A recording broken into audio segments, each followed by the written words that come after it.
Welcome back, friends. This is Dr. Mlelwa Lectures, and today we are going to see about the introduction to clinical pharmacology course. So, firstly, you need to know what we are studying about in clinical pharmacology. So, in clinical pharmacology, we need to know about the basics of the drugs, composition of the drugs, how are the different drugs affecting body system, or how are the drugs perform their functions in the body. So in pharmacology, generally we are dealing with the two general things, which are pharmacokinetics and the pharmacodynamics. Pharmacokinetics means the effect of the body to the drug. The body to the drug can do about like three effects. First, the body is transporting blood from one part of the body to the another, and this is done generally through blood most of times. And also the body can metabolize a drug, and a body can excrete a drug. So body has different ways through which it transports blood. Maybe it absorbs blood from alimentary canal, then it transports it in. Then to the end of the day, it tend to metabolize and then eliminate it from the body. So the whole or the collection of the processes by which the body can do to the drug is what we call as pharmacokinetics.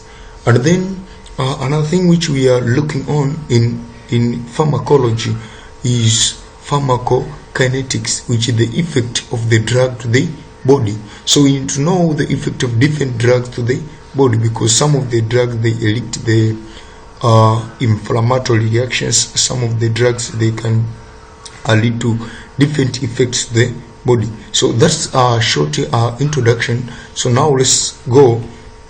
First, the common ground for the task ahead. Pharmacology. In any of the university which you are studying, pharmacology is somehow tough course. So for the case of clinical pharmacology, you need to have these questions in your head. First, why do you want to become a medical professional? Maybe why do you want to become a pharmacist? Why do you want to become a medical doctor? Why do you want to become a dentist? Why? You must ask yourself in your mind. Then, what would you like to be? Do you want to be a medical doctor who knows well how to prescribe medicines, or do you want to be a medical doctor who gets medications? Do you want to be a pharmacist who knows well how to give patient medicines which have been prescribed by doctors, or do you want to be a pharmacist who gets medications?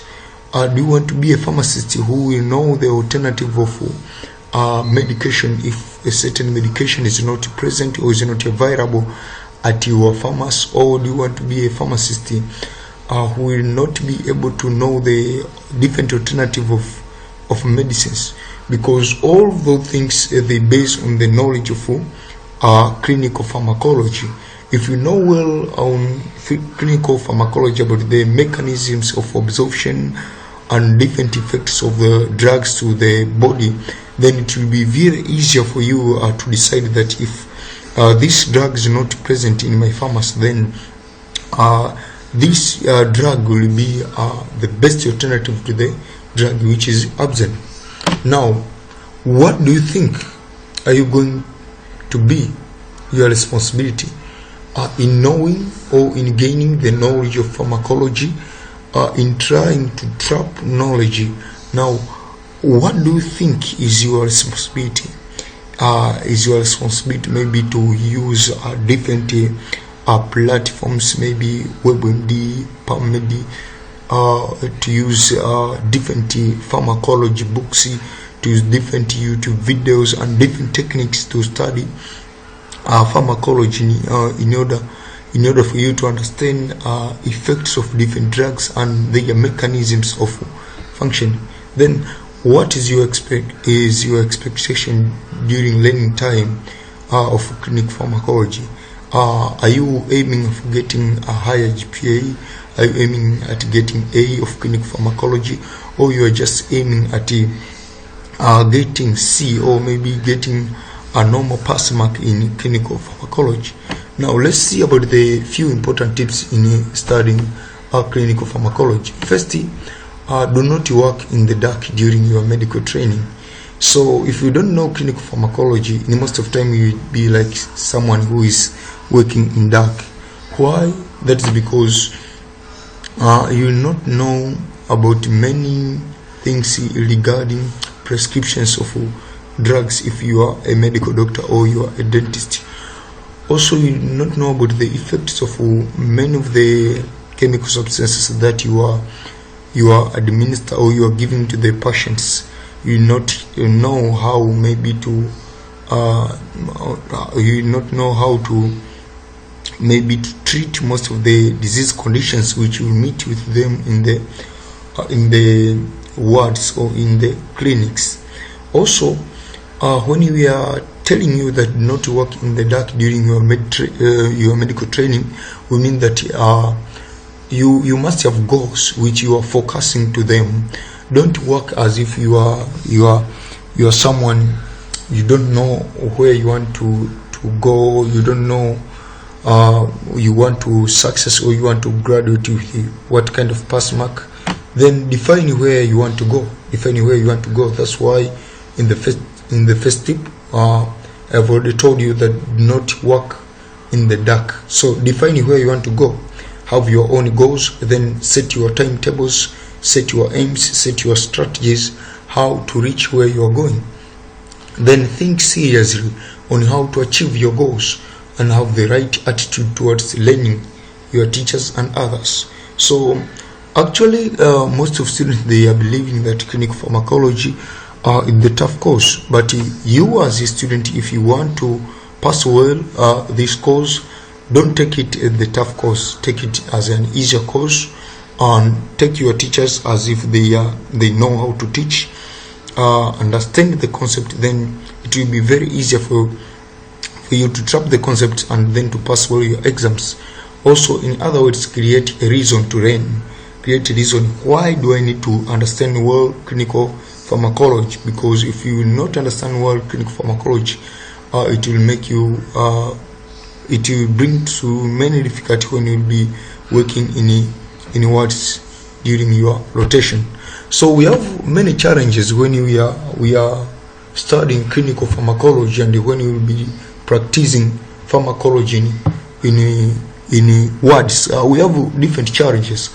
One among the challenges is that the number of licensed medicine is rapidly increasing, and doctors are increasingly expected to prescribe medicines that are less familiar to them. So day to day, the number of medicines they are increasing. Some people, they are doing investigations, they are creating new medicines, they are making medicines, and then the medicines, they are given license and they are put in pharmacy. So now, as the doctors maybe in clinics, they have already been there, they don't know about the knowledge of the new medications or the new medicines or the new drugs. Now the issue comes that a doctor, a new medicine can be introduced and can be allowed to be sold in the pharmacy, and a doctor in ward does not know anything about that medicine. So now you see, a doctor can sometimes have an increased chance of prescribe a medicine which is less familiar to him or her. So if you are prescribing a medication which is less familiar to you, means sometimes maybe you don't know about the physiological effects of the drug, maybe to the different organs of the body. You don't know about the absorption of the drug, maybe elimination of the drug. So that will bring very dangerous, or that can bring harm or increasing the chance of harm to the patient who has been prescribed that medication, because you have prescribed the medication which you have less experience about it. But the second tip is that the pace of new drug development is accelerating rapid as a result of advance in molecular biology and the mapping of the human genome. Due to advancement in technology, nowadays molecular biology science in human genome, how people they are mapping the human genome, they are developing many drugs. Because even some of the diseases are viral or bacterial. Actually, the bacterial they can develop the drug resistance, or even virus they can develop the drug resistance through mutation or different mechanisms. But also through the study of human genome or even viral genome, they can develop different drugs to combat such kind of viral diseases or even bacterial diseases. However, some of the strategies they have failed to combat some of the diseases such as AIDS or HIV.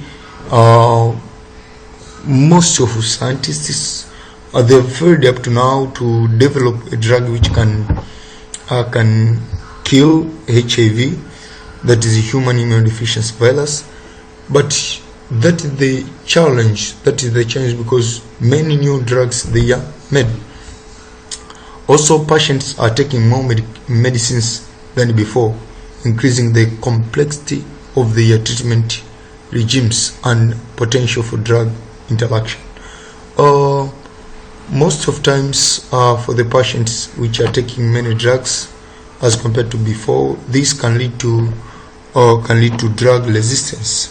Because most of the bacteria cause the diseases. If you take a drug which that bacteria has already resisted to that drug, means you make the bacteria more resistant to any drug. So even if the patient will be prescribed with another drug, but already the patient will have already developed the drug resistance, and due to that fact, it will lead to failure or difficulty in treating the patient. Also, newer drugs capable of targeting previously untreatable conditions are often more powerful but also more toxic. So the new drugs are maybe for some of the bacterial diseases which have already developed the resistance. The newer drugs they are made. But the one among the challenge of the new drug is that the drugs they are more toxic to the body, because we know that the microorganisms or even the parasites that we are killing with medications, they are living within the body, either extracellular or intracellular. So introduction of the toxic drug actually must affect the body in one or another way.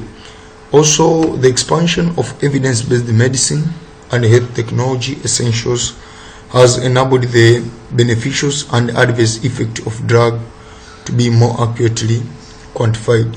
So that's some of the challenges in studying clinical pharmacology. We have many challenges. For example, there are more sources of opinions, increasing access to internet. Nowadays we have Google, we have PubMed, we have Medscape. All of those are just, we have Google Scholars. All of those they are just giving different kinds of educations about medications.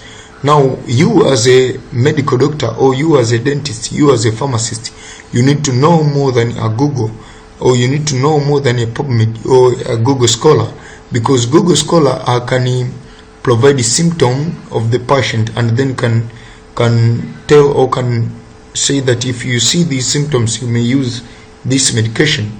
But sometimes the symptom which a patient feel, they cannot be found in Google. You as a medical doctor, you need to know more than Google. So as when a patient comes to you and explain to you many things, you can be able to link different symptoms and disease conditions and clinical conditions which you see a patient, then you can prescribe a correct medication. Then we have a challenge of marketing activities of pharmaceutical industry, a potential threat to cost-effective prescribing decisions. Sometimes, according to different disease condition, you need to prescribe a certain medicine which is better to that disease condition. But because of marketing, that kind of medication is very costly. So if you're looking at the economy of the patient, then the patient cannot afford that drug. But that drug is very good for such kind of clinical condition. So you see, the marketing activity and the cost of intervention of that drug goes directly to affect the health of the patient. So now, in most of the universities, and more especially for the case of Tanzania universities, clinical pharmacology is done in semester 4. So some of universities, they do it in, and some of the courses are depending on your course. Some of the courses they are doing it in semester 3. Some of the courses they are doing it in semester 2. Some of the courses they are doing it in semester 5. But all in all, the contents which are taken in the clinical pharmacology, they are the same. Also, we have the clinical rotation in clinical pharmacology, which we will go in the wards, where we will go to see directly how we administer our different drugs, how we put the different kinds of prescription, how to prescribe drugs, and the routine of administration of the drug. Also, the burden of the faculty knowledge is high in pharmacology. So in pharmacology, we need high knowledge of drugs so as to prescribe them well. You may feel overwhelmed by the number of drugs prescribed in pharmacology textbooks, but what is important to understand is general pharmacological principles and appreciate the pharmacology of main classes of drugs rather than attempting to memorize details of individual drugs. So you don't need to know about the details of individual drugs, but you need to know about the classes of different drugs. So when we are discussing about the different drugs in this course of clinical pharmacology, you need to know maybe when we are talking of gentamicin, which class is gentamicin is, and according to its class, what effect will it bring to the body. That is what we call the pharmacodynamics, the effects of the drugs to the body. So actually we have the large number of drugs, but you can't learn each drug individually, but you can learn drugs in groups. So by learning drugs in groups, it will easier your understanding of clinical pharmacology and even your prescription. Scientifically, theoretical drugs are best learned about near a patient bedside.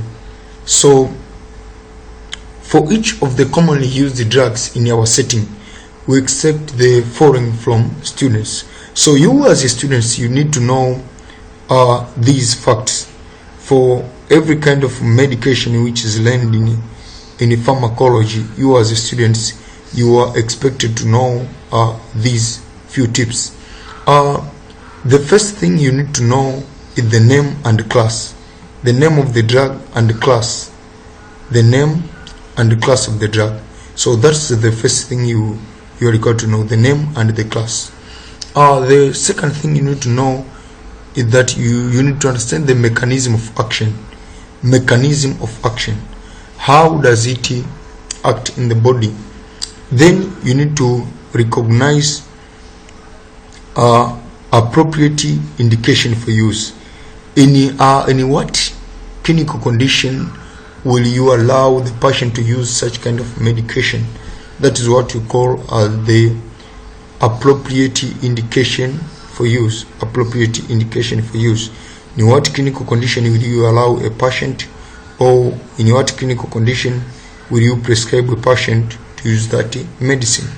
Also, you need to know appropriate route. Which route are you using?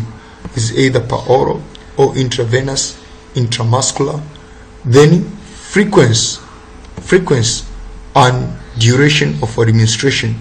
Maybe if you are going in the pharmacy, you are told that it is 2 times 1.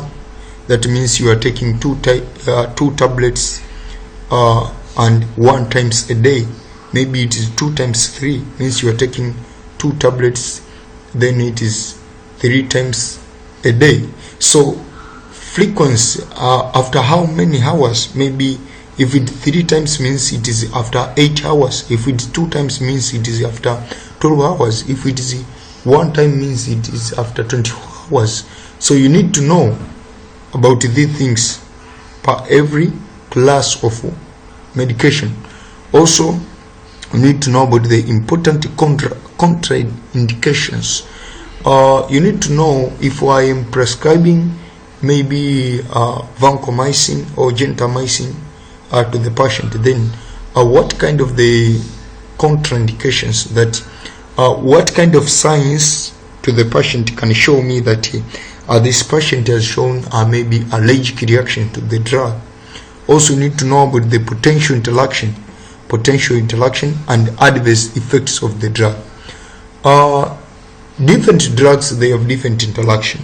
Some of the drugs, they have good interactions, and the good interaction, they can result to the curing of the patient.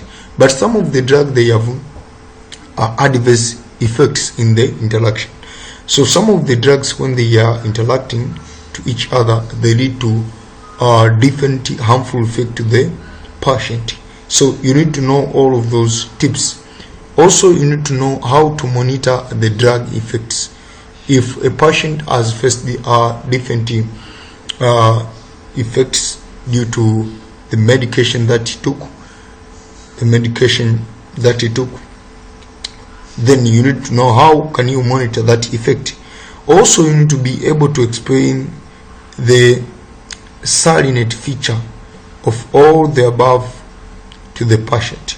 So you need to be able to explain to the patient that if you take this medication and if you see this symptom, come back to the clinic as soon as possible, because by explaining that way, it will be easier to manage the effects which can result to the patient due to the medication that you prescribed to the patient.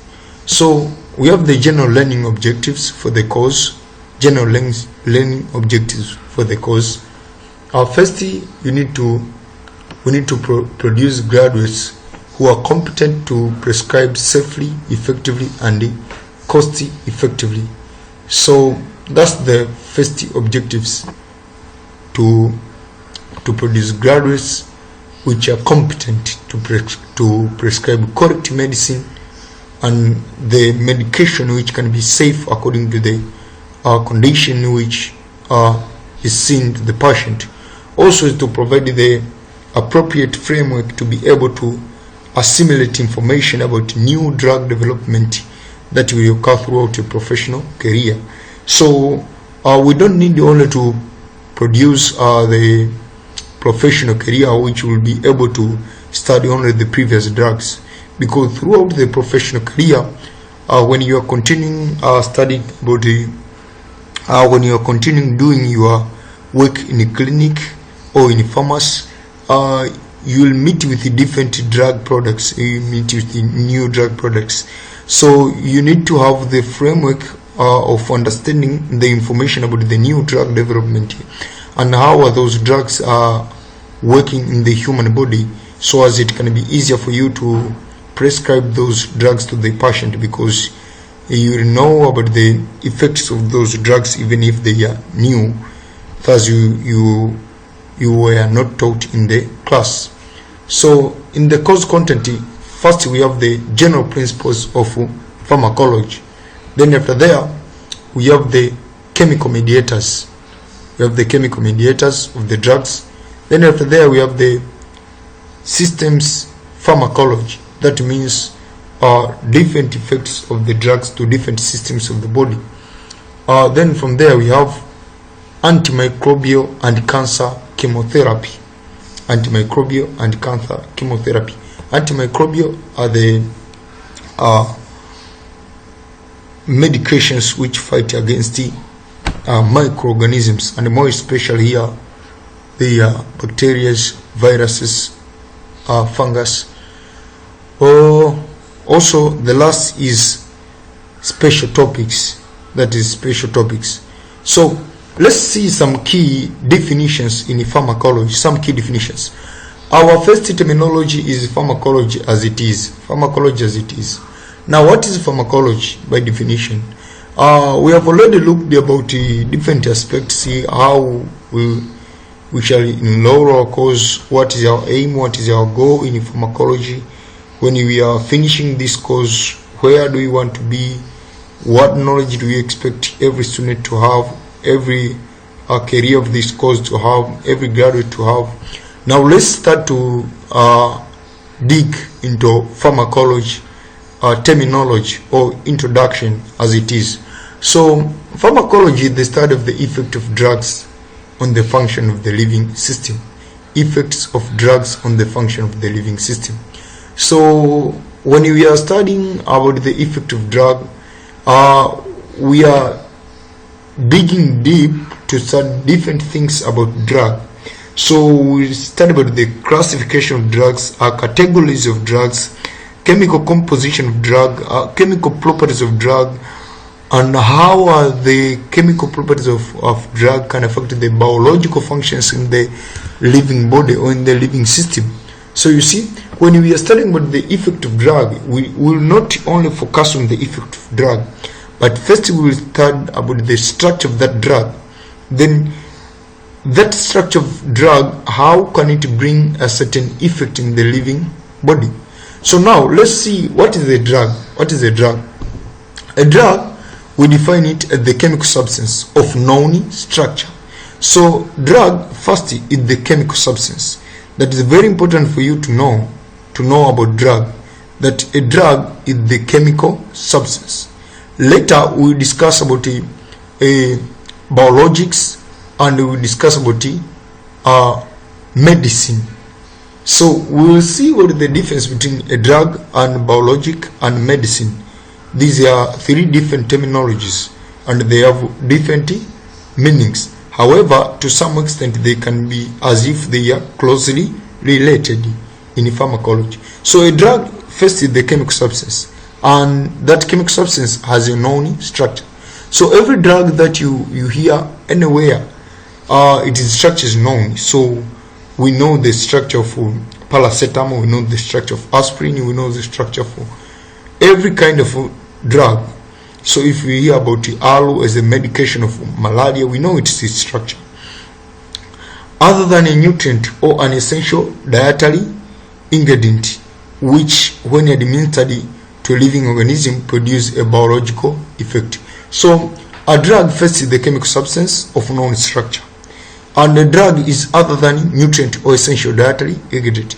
So if maybe you are taking fish oil, let's say you are taking the omega-3 fish oil for the good growth of the brain, that's not a drug, because simply that the food supplement, that's not a drug. A drug is the chemical substance of known structure other than a nutrient or essential dietary ingredient, which when administered to a living organism produce a biological effect. So drug should be chemical substance, it should have known structure, and when it is administered to the living organism, a drug should produce a biological effect.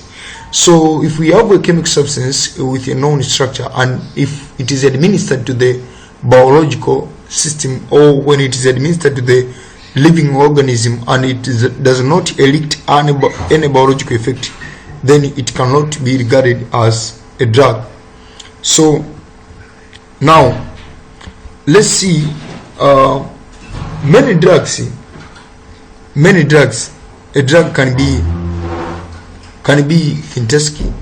That means it can be synthesized in the industry, or it can be the chemical from plants or animal, or it can be the product which is produced by genetic engineering, that is biotechnology. So these are just different techniques on how to produce drugs. To count as a drug, the substance must be administered intentionally to produce a certain desired biological effect. So most of times drug they are administered after a certain clinical condition or a certain disease condition. So hormones such as insulin and thyroxine, when administered as such are drugs. So most of times drug is administered after a certain clinical condition. Some of the students, they ask a question that is the vaccine a drug? A vaccine is not a drug. Why is it not a drug? Because a vaccine is given to prevent the disease condition. A vaccine is not given after the disease condition. So the drug is given after the disease condition and is given so as to treat the disease condition. Is not given so as to prevent the disease condition. So vaccine is given so as to prevent the disease condition, but the drug is given so as to produce a certain biological effect which will treat or which will prevent the adverse effects.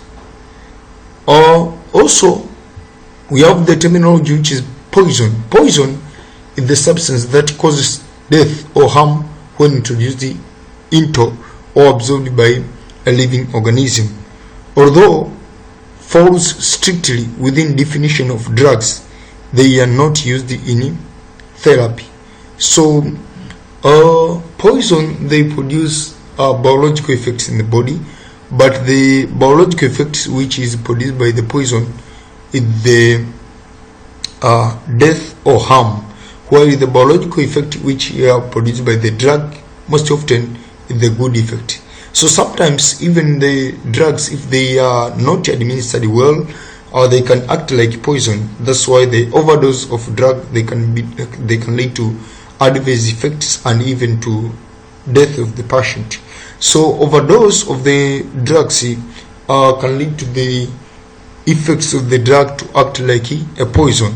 And even people who are owning pharmacy, they are taking a license as if they are sellers of the poisons, but they don't sell poisons, they are selling drugs. Now let's see what is a medicine. A medicine is the chemical preparation which usually but not necessarily contain one or more drugs administered within intention of producing a therapeutic effect.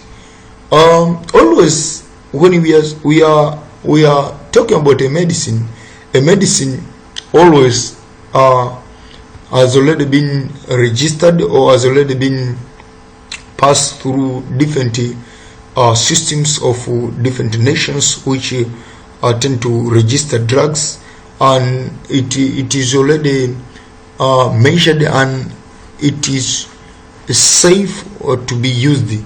Now a medicine contain one or more drug. So medicines, they have different names, but a drug is the chemical substance which is present in the medicine. So medicine contain drug inside it.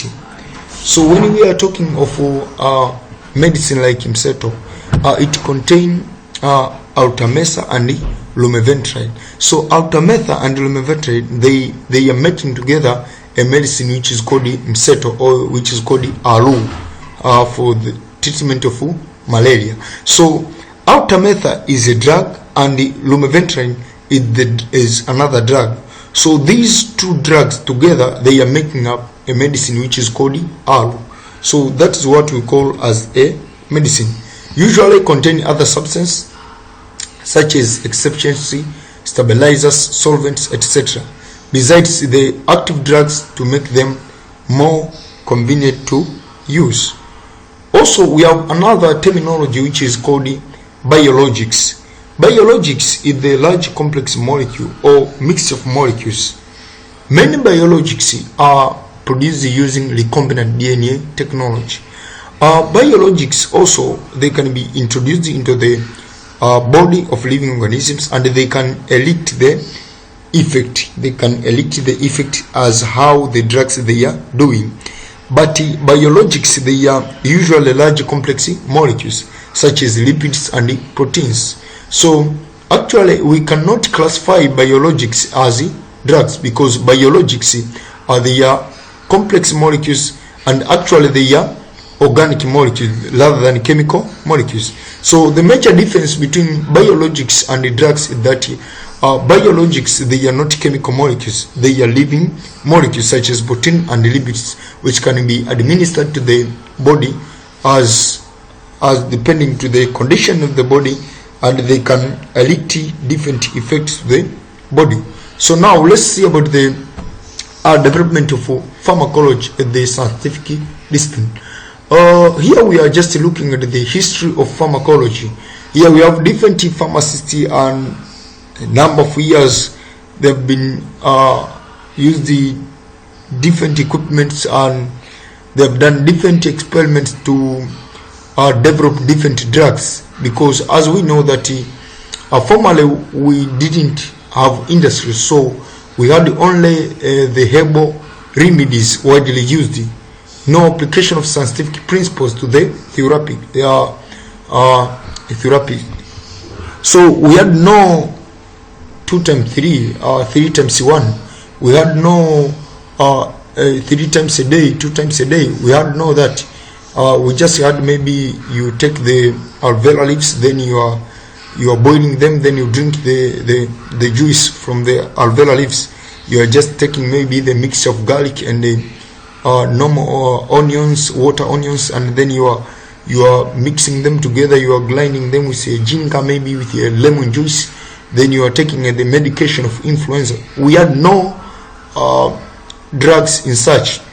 So dogma used to explain theoretical effects, that is magic and vital forces.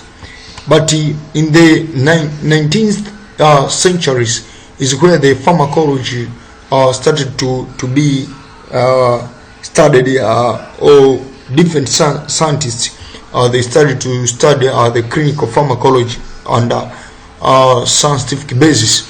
So pharmacology was born out of increasing skills among doctors at clinical observation and diagnosis, but being ineffective when it came to treatment. So the development of pharmacology started in the treatment of the patients by different products, and these could be herbal remedies extracted from different plants. And even some of the herbal remedies they use even up to nowadays to treat different conditions, such as neem, commonly known as in Swahili as mwarobaini. It is used to treat different diseases such as malaria, and some people they don't take medications and they are believing just only in the herbal remedies. And because those herbal remedies they contain chemicals which are also contained in the drugs, those herbal remedies they are able to treat the disease conditions as how the drugs could do. A need to improve outcome of therapeutic intervention provided impetus for pharmacology. So day to day the study of pharmacology developed. However, the pharmacology could be built only on the basis of secure foundation in the physiology, pathology, chemistry, which fortunately developed. So pharmacology is built under the basis of other causes such as physiology, pathology, that is the study of disease, and chemistry, that is the study of composition, decomposition of matter. So we have different number of years here, and we have different number of scientists such as Rudolf Beckham, who was the first pharmacology institute in Estonia. So we have a number of scientists here, and they did different things in pharmacology. So I will not go to discuss one scientist after another. We have many scientists here, but I beg you to pass through these slides and to study about the history of these scientists. So I want to jump directly. As you can see this diagram, these are over 3,000 years before Christ. You see we have therapeutics, which are magical potion and herbal remedies. Then we have convergence, we have chemistry, we have biomedics. The emergence of these three fields, all of them they have been joined and they lead to pharmacology. You see the development of pharmacology require the knowledge from commerce, then it requires the knowledge from chemistry, then it requires the knowledge from biomedical science. Also, this diagram explains the linking of different causes. You see, physiology, clinical medicine, therapeutics, veterinary medicine, pharmacy, biotechnology, the linking of different medical fields, which lead to systemic or lead to clinical pharmacology or lead to the development of pharmacology. Also, we have the different theoretical principles such as allopathy, homeopathy, acupuncture, herbalism, aromatherapy. These are just alternatives to the pharmacology. However, modern medicine rely heavily on drugs as the main tool of therapeutical surgery, diet, exercise. Diet, exercise less commonly used. So surgery and diet, they are less commonly used, but most commonly used are the drugs or theoretical drugs. So theoretical principles, outcomes, the domain of science, and currently growing as alternative or complementary medicine. The problem, they reject the medical model which attributes diseases to underlying the arrangement of normal function, focus on subjective malaise. So I'm sorry. Let me come back to the slide. Sorry. Let me come back to the slide. Was discussing about the development of pharmacology, development and the history of pharmacology. So now here is just the end of the lecture, and in the next lecture we start discussing about the physical chemical grouping of drugs, but the properties of drugs and how can they reach the target organs depending on different properties of the drugs. Thank you, everybody.